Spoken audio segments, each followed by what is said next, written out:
Hello guys, আসসালামু আলাইকুম। আগর পথের দর্শকদের জানাই অনেক অনেক অভিনন্দন। আজকে এই ভিডিওতে আমি আলোচনা করব মালাকুল মউত কীভাবে বুঝতে পারেন যে কখন তার মৃত্যুর সময় হয়েছে। তাছাড়াও বিশ্বনবী হযরত মুহাম্মদ সাল্লাল্লাহু আলাইহি ওয়াসাল্লাম যে মালাকুল মউতের সাথে দেখা করতে গিয়েছিলেন ওই বিষয় নিয়েও এই ভিডিওতে আলোচনা করা হবে। তাই ভিডিওটি মোস্ট ইম্পর্ট্যান্ট। ভিডিওটি একটা পার্টও স্পেস না করে পুরোপুরি দেখার চেষ্টা করুন। তো প্রথমেই বলবো মালাকুল মউত, বিশ্বনবী হযরত মুহাম্মদ সাল্লাল্লাহু আলাইহি ওয়াসাল্লাম যে মালাকুল মউতের সাথে দেখা করতে গিয়েছিলেন সেই ঘটনা। একদিন বিশ্বনবী হযরত মুহাম্মদ সাল্লাল্লাহু আলাইহি ওয়াসাল্লাম মালাকুল মউতের সাথে দেখা করতে গিয়েছেন।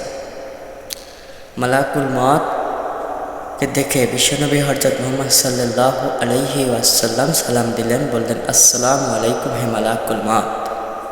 মালাকুল মউত সালামের জবাব দিলেন না।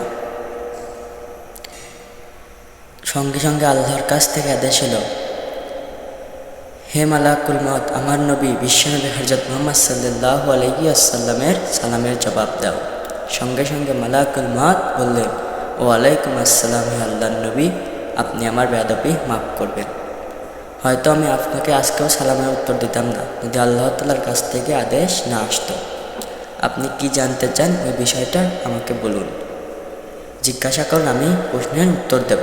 মহান রব্বুল আলামিন আমাকে বলেছেন যে আপনি যা যা জানতে চান তা যেন আমি আপনাকে সঠিকভাবে বলি।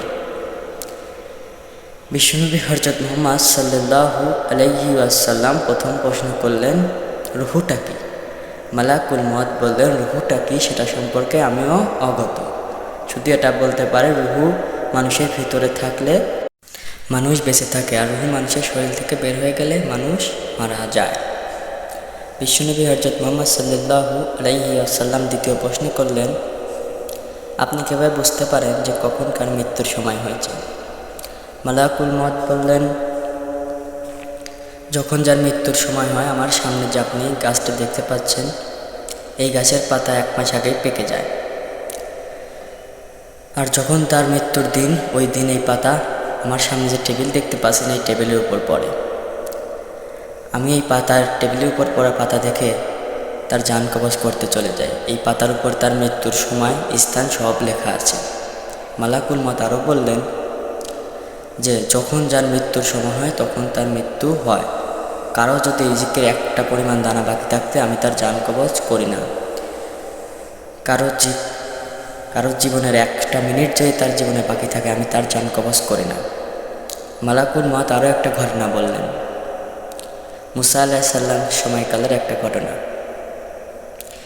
একদিন মুসা আলাইহিস সালাম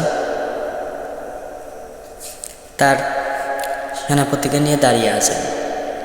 এমন সময় একজন সাদা পোশাক পরা ব্যক্তি এসে মুসা আলাইহিস সালামের দরবারে বসলেন। একটু পরে উঠে চলে গেলেন। মুসা নবীর সেনাপতি মুসা আলাইহিস সালামের কাছে জিজ্ঞাসা করলেন, এখানে যে ব্যক্তিটি বসেছিল ওই ব্যক্তিটা কে? মুসা আলাইহিস সালাম বললেন, এখানে যে ব্যক্তিটি বসেছিল ওই ব্যক্তিটি হলো মালাকুল মউত।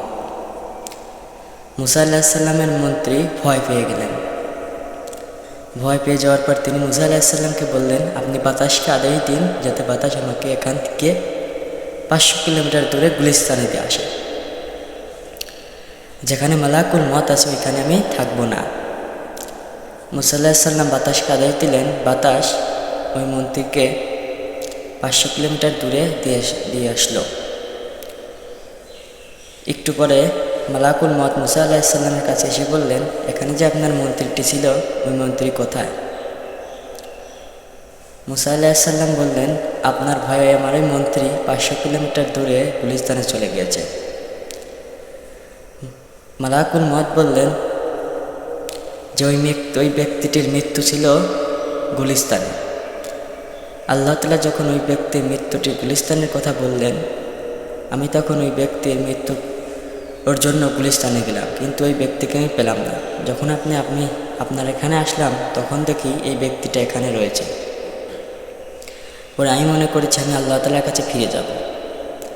যার যেখানে মৃত্যু, আমি তো অন্য জায়গায় তার মৃত্যু নিতে পারি না, তার জান কবজ করতে পারি না। তাই আমি মনে করেছি আমি আল্লাহ তাআলার কাছে ফিরে যাব। কিন্তু দেখুন আল্লাহ তাআলার কি কুদরত, আল্লাহ তাআলা এইখান থেকে সে নিজের মৃত্যু নিজেই ডেকে গুলিস্তানে চলে গেল। আমি চাচ্ছি তার জান কবজ করতে।